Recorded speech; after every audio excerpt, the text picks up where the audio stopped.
Hey, Ben. I've Hey, been waiting for a long time. I've kind So of have I, pondered. for this moment. Yeah.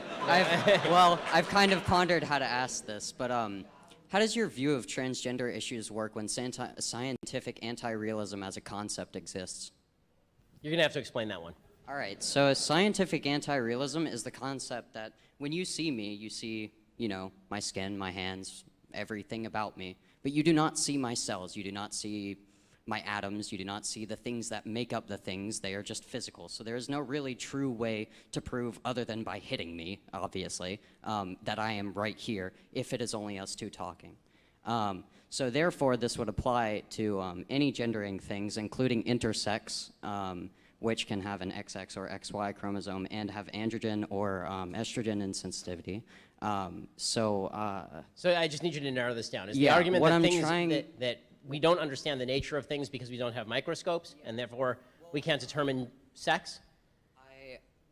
I would like to narrow it down to we cannot fully identify a gender of a person right when we see them, so therefore I believe that it is not within my own individual liberty to gender that person. Here's my problem with that particular argument. The answer is that in 99.8%, 99.9% of cases, you absolutely can gender somebody based on looking at them. Like really, if you're going to use intersex people as an example of not being able to do that, this does not obviate the biological duality of sex upon which all progeneration is based for all of human history and for all mammalian species. So intersex people do not invalidate the concept of sex as a generality.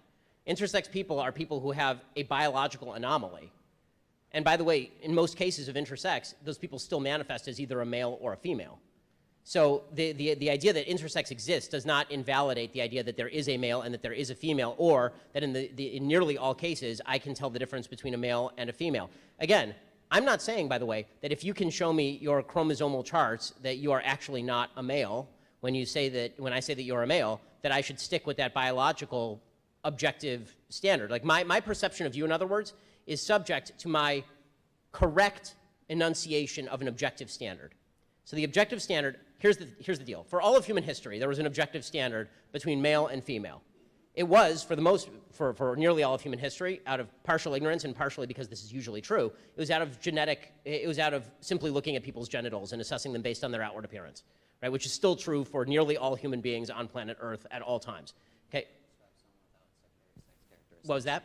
You can't really describe someone without secondary sex characteristics and gender them into something. Well, I mean, you can based on primary sex characteristics if you can see their genitals. Doctors do this literally at birth all the time, right? So this is but your point is correct. If somebody was male dressed as a female and I misgendered them and then they said, "Oh, look, I'm male," zip, right? Then I would say correct, and then correct. I would say, for all of human history, you were male. Now the standard is chromosomal. Right? It's the SRNY gene and all of this.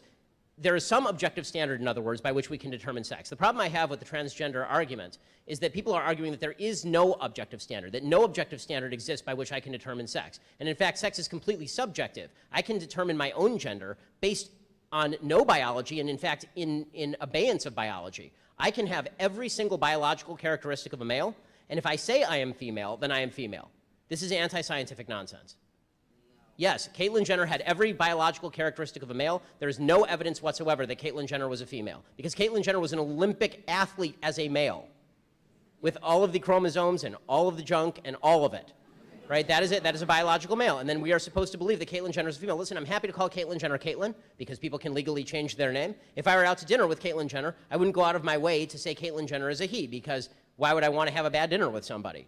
But if I'm speaking in public with folks and I'm talking about the presence of sex, there is not a biologist worth their salt on planet Earth who would say that sex does not exist. Yeah, I agree. So if sex exists, then what are the characteristics of sex? And the problem with biological anti-realism or scientific anti-realism, as you're suggesting, is that there is no actual standard of sex, that it's completely malleable. It's okay. Sorry, do you have a quick response? I don't want to cut you off. I'm not saying that sex is malleable. I'm saying there is male and female biologically. That is true, yes. Right. But I'm saying that gender is a spectrum. I'm saying that there is at least male, female, and non-binary because of this strange. And what I'm saying is that there's a word game that goes on when people discuss gender, Because if we are talking about certain characteristics to which we attribute to masculine or feminine, if you want to say that there's a genetic male with feminine characteristics, we're fine. That's a male with feminine characteristics. Fine. That's fine. I mean, okay. So you're a man with feminine characteristics. That's cool. Who cares? Okay, but that doesn't make you a woman. In other words, if you are going, what we are now doing is we're playing a semantic game where we say a male with feminine characteristics is a woman. That's nonsense. Or a woman with male characteristics, masculine characteristics, is a man. That's nonsense too. And by the way, it actually ends up misgendering a lot of people who are just butch women or effeminate men. Right? So all of this, so in other words, by trying to separate out gender and sex completely, and then by using terms like male and female or woman and man that are innately connected to sex, what you are doing is deliberately, not you, what people are doing is deliberately confusing the issue such that you get idiocies like Ilhan Omar writing to the Powerlifting Association of the USA saying that a transgender woman who is a biological male should be able to compete against biological women because it is a myth that men can pick up heavier objects than women. That is not a myth. That's called science. Thank you.